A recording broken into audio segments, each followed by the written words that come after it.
నమస్తే, welcome to our channel. నేను మీ మాధవి. ప్రస్తుతం మనతో పాటు ఉన్నారు మునలూరి ఫణికుమార ఆచార్య స్వామి గారు. నమస్కారం గురుగారు. ఈ మధ్య కాలంలో సొంతింటి కళ అనేది ఉంటుంది. సో ఇప్పుడున్న బిజీ షెడ్యూల్ టైంలో ప్రతి ఒక్కరూ చాలా బిజీ అయిపోయారు. సో స్థలం తీసుకొని వాళ్ళకి నచ్చిన విధంగా కట్టుకోలేకపోతున్నారు, టైం సరిపోకుండా. సో దానికి ఎవరో నివసించినటువంటి ఇల్లు ఉంటుంది కదా, అది తీసుకోవచ్చా? తీసుకుంటే ఏమైనా ప్రభావం జరుగుతుందా? దాని గురించి విశ్లేషణ. చక్కటి ప్రశ్న వేశారు.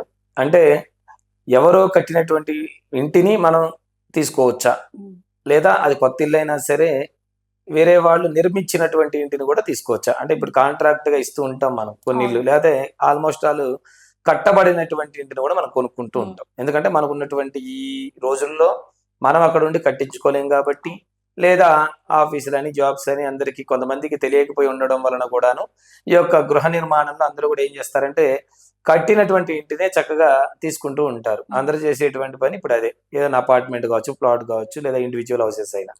అయితే ఆ తీసుకోవచ్చు అన్న ప్రశ్నకి ఏంటంటే, ఎవరో నివసించినటువంటి ఇంటిది అంటే 2-3 ఏళ్ల పాత ఇల్లు కావచ్చు, లేదా 5 ఏళ్ల పాత ఇల్లు కావచ్చు, అక్కడ వయసుతో సంబంధం లేదు, ఇంటి యొక్క వయసుతో. ఆ ఇల్లు ఎలా ఉంది, మీ యొక్క నక్షత్రానికి లేదా మీ యొక్క పేరు బలం మీద ఎలా ఉంది, లేదా ఆ ఇంటి యొక్క వాస్తు ఎలా ఉంది అన్నటువంటి విషయాన్ని చూసుకోవాలి. ఇల్లు పాతదా కొత్తదా అనే విషయాన్ని మనం పక్కన పెడితే, ఇల్లు ఆ వాస్తు సరిగా ఉందా లేదా, ఇంటికి ఏదైనా వీధి పోట్లు ఏమన్నా ఉన్నాయా, లేదా ఇదివరకు నివసించినటువంటి వారికి ఆ ఇంట్లో ఉండడం వలన ఏ విధమైనటువంటి అనారోగ్య సమస్యలు ఏమైనా ఉన్నాయా, అవి ఎవరు చెప్పరు. కాబట్టి కనీసం ఆ ఇంటి యొక్క వాస్తు ఎలా ఉంది, ఈశాన్య భాగం ఎలా ఉంది, నైరుతి ఎలా ఉంది, వాయువ్యం ఎలా ఉంది, ఇవన్నీ కూడా మనం చూసుకోవాలి. అంటే మినిమం బేసిక్ గా మనకంటూ వాస్తు తెలియాలి. అన్నిసార్లు మీరు ఇల్లు చూడడానికి వెళ్ళినప్పుడు వాస్తు చూసేటువంటి వాళ్ళని తీసుకు వెళ్ళలేకపోవచ్చు. కాబట్టి ముందు మీరు నచ్చితేనే కదా వాస్తు చూసే వాళ్ళని తీసుకుని వెళ్ళేది. ఆ ఇల్లు మీకు తెలియాలి కనీసం ఎలా ఉంది వాస్తు. అయితే ఆ ఇంటి యొక్క వాస్తుని చూడడం ఎలాగని అంటే, ముందు మీకే తెలియాలి. ఆ ఇంట్లోకి వెళ్ళగానే ముందు మీకు ఒక పాజిటివ్నెస్ రావాలి. ఆ ఇల్లు చూడగానే మీకే అనిపిస్తుంది ఇల్లు చాలా బాగుంది, లేకపోతే బాగాలేదని అనిపిస్తుంది. అదొకటే కాదు, ఆ ఇల్లు యొక్క వాస్తులో ఈశాన్యంలో ఎలా ఉన్నాయి, ఇంటి ముందు ఏమన్నా గుంతలు ఏమన్నా ఉన్నాయా, దాని మీద సంప్ అంటారు కదా, నీళ్ళది.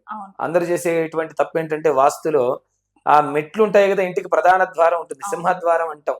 ఆ సింహద్వారానికి ముందుగా ఒక చక్క గుంత తీసేసి దాని మీద సంపుగా చేసేస్తారు, అంటే ప్లేస్ మినహాయింపు కోసం. అది దోషాన్ని సూచన చేస్తూ ఉంటుంది. అంటే మీరు ఆ గుంతలో రోజు నడిచొస్తూ ఉంటారు, ఆ గుంత మీద ఆ బండ్లు పెట్టుకోవడమో లేదో దాని మీద నడక సాగిస్తూ ఉంటారు, అంటే మనం గుంతలో పడిపోయినట్టే కదా అర్థం.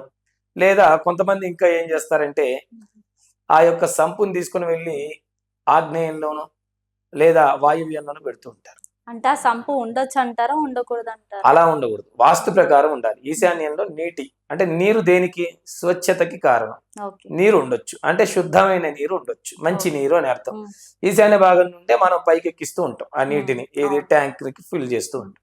అలాగే మనం అక్కడి నుంచే తీసుకొని వెళ్ళాలి తప్ప వాయువ్యంలోనో లేకపోతే ఇటు సైడ్ వచ్చేసి ఆగ్నేయ భాగంలోనూ తీసుకొని వెళ్ళకూడదు. ఆగ్నేయంలో ఏముండాలి, ఆగ్నేయంలో లెట్రిన్ బాత్రూమ్ సంబంధించినటువంటి సంపులు ఉండొచ్చు, లేదా వాయువ్యంలో ఉండాలి.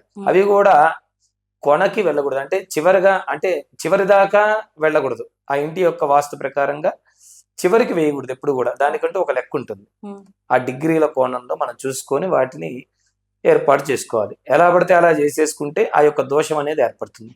రెండవది వచ్చేసి, ఇంటిని మీరు అన్నారు పాత ఇల్లు కొనొచ్చా, కొంటే ఏమైనా నెగిటివ్స్ ఉంటాయా? ఉంటాయి. పాత ఇల్లు అంటేనే మీకే అర్థమై ఉంటుంది, ఆ ముందు ఆ పెయింట్లన్నీ పోయి ఉంటాయి సగం, ఎలాగో అందవిహీనంగా ఉంటుంది కొద్దిగా అయినా సరే. సరే, కొంతమంది నీట్గా చేసుకోవచ్చు, అది వేరే విషయం. అంటే ఆ ఇంట్లోకి వెళ్ళగానే ఆ యొక్క నివాస యోగ్యంగా ఉందా లేదా ఆ ఇంటిని మనం చూసుకోవాలి. దానికోసం మనం ఒక వాస్తు పండితుడిని తెచ్చుకొని చూయించుకొని చక్కగా ఆ వాస్తు ఎలా ఉంది, ఇల్లు యొక్క గృహం ఎలా ఉంది, ఏ దిక్కు ఎలా ఉంది, ఎక్కడ బెడ్రూమ్ ఏర్పాటు చేశారు, లేదా ఇంటి యొక్క స్థానం ఎలా ఉంది, ఆగ్నేయం ఎలా ఉంది. ఆ ఇంట్లో వంటశాల నిర్మించేటప్పుడు కూడా ఒక నియమం ఉంటుంది, ఎర్రటి కబోర్డ్స్ కానీ అంటే ఎరుపు రంగుని కానీ ఆ కిచెన్ లో వేయకూడదు. అది రూల్ నెంబర్ 1 ఫస్ట్. ఎందుకంటే ఆగ్నేయం అంటేనే ఎరుపు, అక్కడ ఎర్రటి రంగుకు సంబంధించినటువంటి వాటిని ఉపయోగించకూడదు. ఏదైనా లైట్ కలర్స్ వేయాలి, పాజిటివ్ గా ఉండాలి, నెగిటివ్ ఉండకూడదు ఎప్పుడు కూడా.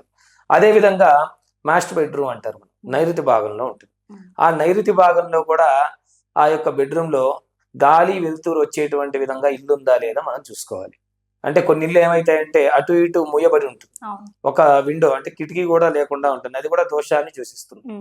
అదే విధంగా నైరుతిలో ఆ నైరుతి భాగంలో బాత్రూమ్స్ అనేవి ఉండకూడదు ఇంట్లో, అలా ఉంటే కూడా దోషం వస్తుంది. నైరుతి మూలకి బాత్రూమ్ కట్టి ఉంటారు కొంతమంది, అవి అసలు కట్టకూడదు, అవి కూడా దోషాన్ని సూచిస్తాయి. అదే విధంగా పూజా రూమ్ ఉంది, పూజా రూమ్ కి ఎదురుగా అంటే మన పూజా మందిరం అంటాం కదా ఇంట్లో, ఆ పూజా మందిరానికి ఎదురుగా బాత్రూమ్స్ డోర్స్ ఉంటాయి కొంతమందికి.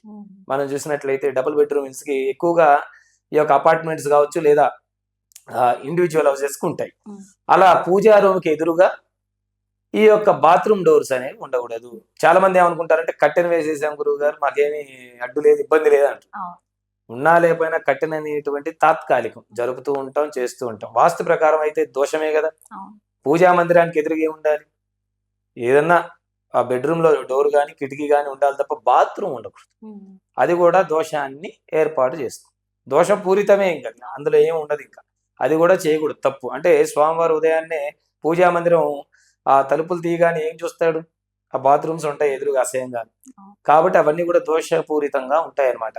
అదే విధంగా ఆ ఇల్లు యొక్క గృహ సంబంధించినటువంటి వాస్తుతో పాటుగా ఆ గృహం ఏ వీధి పోటుకు సంబంధించింది, అంటే కొన్నిటికి వీధి పోట్లు ఉంటాయి ఇంటికి, కొన్నిటికి ఉండకపోవచ్చు, ఉండకపోతే మంచిదే.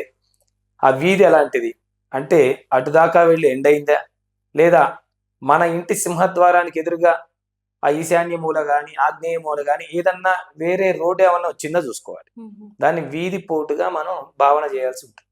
ఆ వీధి పోటు ఉంటే కూడా మనం ఆ ఇంట్లో నివాస యోగ్యంగా ఆ ఇల్లు ఉండదు.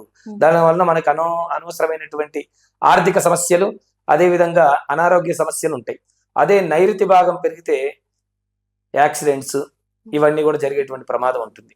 కావున ఇల్లుని కొనేటువంటి సమయంలో అందరూ కూడా చక్కగా జాగరూకత ఉపయోగించి చక్కగా చూసుకొని ఆ ఇల్లు మనకి యోగ్యమా కాదా చూసుకున్న తర్వాతనే వెళ్ళండి. మీకు మీ పేరు మీద ఏ దిక్కు మంచిదో చూసుకోండి, తూర్పు ద్వారం మంచిదా ఉత్తరం మంచిదా అలాగా చూసి తీసుకున్నట్లయితే మంచిగా ఉంటుంది. అంటే వాళ్ళ పేరు మీద అంటే వాళ్ళ జాతకం చూపించుకోవాలా? ఇలా జాతకం అని కాదు, వాళ్ళ యొక్క నక్షత్ర ప్రకారంగా పేరు ప్రకారంగా ఇవి చూసుకోవాల్సి ఉంటుంది. ఆ ఇంట్లో ఉన్నటువంటి యజమాని ద్వారా చూసుకోవాలి. ఇంట్లో ఉన్న అందరికీ చూడలేం కాబట్టి యజమాని ముఖ్యం, అంతే కదా. యజమాని పేరు మీదుగా ఆ ఇంటి యొక్క ముఖద్వారం ఏ ముఖం ఉండాలి అవన్నీ చూసుకొని ఆ వాస్తుని మనం చక్కగా చూసుకోవాలన్నమాట. అలా చూసుకున్నట్లయితే మంచి గృహాన్ని ఏర్పాటు చేసుకోవచ్చు. తీసుకోవచ్చు అంటారు? తీసుకోవచ్చు, ఏం ఇబ్బంది లేదు. పాత ఇల్లు అయినా తీసుకోవచ్చు, అది వాస్తు పరంగా ఉంటే తీసుకోవచ్చు. వాస్తు పరంగా లేనటువంటి సమయంలో అది కొత్త ఇల్లు అయినా కూడా నిరుపయోగమే. కొందరు పేరు మీద తీసుకోవాలంటారు కదా, అది పేర్ల మీద తీసుకోవచ్చా లేదంటే ఇంకా ఏ విధంగా తీసుకోవచ్చు? అంటే ఇక్కడ పేరు అనే దానికంటే ముఖ్యంగా ఇంటికి వాస్తు చూడండి అని చెప్తున్నాను.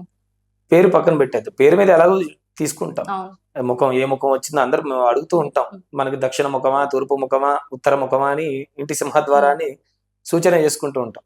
మోస్ట్లీ తీసుకుంటే అందరూ ఏం తీసుకుంటారు, ఈస్ట్ ఫేస్ తప్పితే నార్త్, అప్పటికి కాకపోతే పడమర. సౌత్ కి అందరూ కూడా ముందుకు వెళ్ళరు, భయపడుతూ ఉంటారు. కానీ సౌత్ అంటే దక్షిణ ముఖం కూడా అందరికీ అచ్చిరాకపోయినా కొంతమందికి రాజయోగాన్ని కూడా సూచిస్తుంది, అందరికీ తెలియదు, భయపడుతూ ఉంటారు యమస్థానం అని చెప్పేసి. నేను ఏం చెప్తున్నా అంటే మొత్తానికి ఎవరికైనా సరే ఇంటికి వాస్తు బాగుందా లేదా అది చూడండి మొదలు. అంటే ఇంటికి వాస్తు ఉండాలి. మనం ఈస్ట్ ఫేస్ బాగుంది మీ పేరు మీద, కానీ ఆ ఇంటికి వాస్తు లేనప్పుడు ఏ ఫేస్ అయితే ఉంటుంది, మీకు కలిసి రావాలి కదా ఇల్లు. మీరు ఎందుకు కొంటున్నారు ఇల్లు? ఒక చక్కటి ఒక ఇంటిని తీసుకోవాలి. ఒక ఇల్లు ఒక కళగా ఉంటుంది ప్రతి ఒక్కరికి, ఎవరికైనా మీకైనా నాకైనా ఒక ఇల్లు అంటే ఒక ఎమోషన్, ఒక ఆనందం. ఎవరైనా ఇంత కష్టపడి ఏం చేస్తాం, ఒక ఇల్లు కొనాలని అనుకుంటాం, లేదా ఒక భూమి కొనాలనుకుంటాం, ఒక ప్లాట్ కొనాలనుకుంటాం. ఎందుకు? ఆ ఇల్లు అనేది మనకి ఒక రకమైనటువంటి సంతోషకరమైనటువంటి విషయం. అంటే మన జీవితంలో ఎదిగాము అని తెలియజేసేది ఇల్లే, అంతే కదా. ఎవరైనా రాగానే ఫస్ట్ ఏం చూస్తారు, ఇల్లు చూస్తారు, అవునా కాదు? ఆ ఇల్లు చూసి మన యొక్క విధి విధానాలని మనం వాళ్ళను అంచనా వేస్తూ ఉంటారు. ఇల్లు ఎంత బాగుంటే అంత అందంగా ఉంటుంది. ఆ ఇల్లు అందంగా ఉండాలంటే అందులో పాజిటివ్ ఎనర్జీ ఉంటే ఆ ఇంట్లో నివసించిన నీకు బాగుంటుంది. ఆ ఇంట్లో నెగిటివ్ ఎనర్జీ ఉందనుకోండి, మీరు ఎంత పని చేసినా కూడాను మీకు నిరుపయోగంగా ఆరోగ్య సమస్యలు తలెత్తి చివరికి ఆ ఇల్లే అమ్ముకునేటువంటి విధంగా ఉండకూడదు కదా. కాబట్టి ఇల్లు మీకు ఏం చేయాలి, ధనాన్ని కలుగజేయాలి, ఆయుష్ని కలుగజేయాలి, ఆరోగ్యాన్ని కూడా కలుగజేయాలి గృహం అనేది. అలాంటి ఇంటిని తీసుకుంటే సత్ఫలితాలు లభిస్తాయి.